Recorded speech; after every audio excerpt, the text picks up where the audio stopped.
अरे हे दरोगा जी। अरे क्या हुआ जी?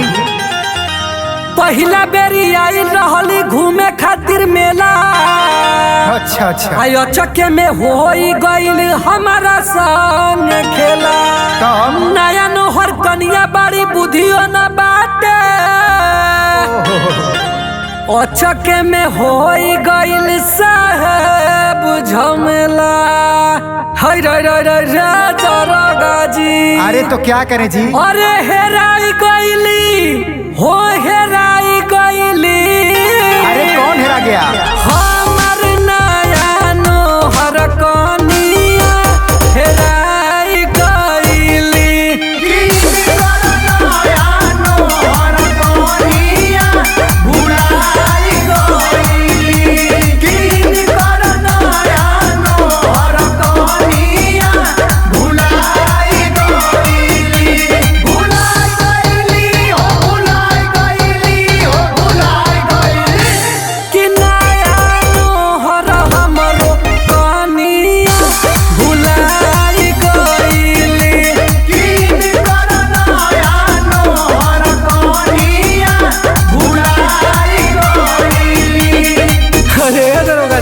कुछ कर ही ना, बहुत मन घबराता।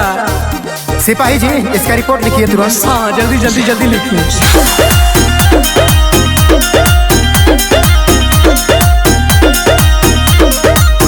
और सुनिए, करत रही मना तब जिद करके आइली।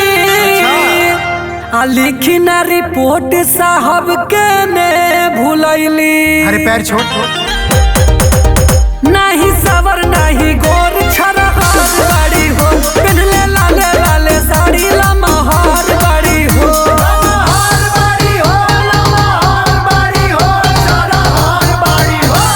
कि भइल ढाका मुकी ओही में अछुराई गईली।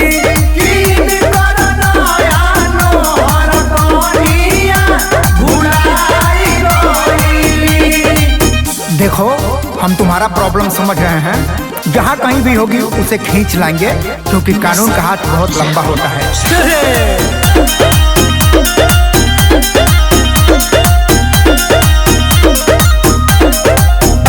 भक्ति के भावुन कर जागल रहे दिल में।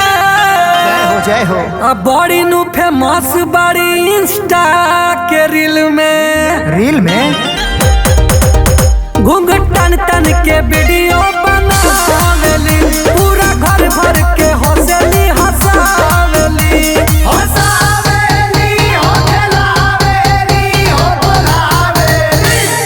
गुड्डू शिवम टाटा राज के दिलवा दुखाई गईली। न जाने कहवा हमरो धनिया हेराई गईली। ए दरोगा जी, ये देखी ना एगो औरत मिली है, उसको खोज के लाए हैं। यही नहीं ना इसकी बीबी है? हाँ हाँ लाओ लाओ लाओ लाओ, ये देखो जी यही तुम्हारी बीबी है।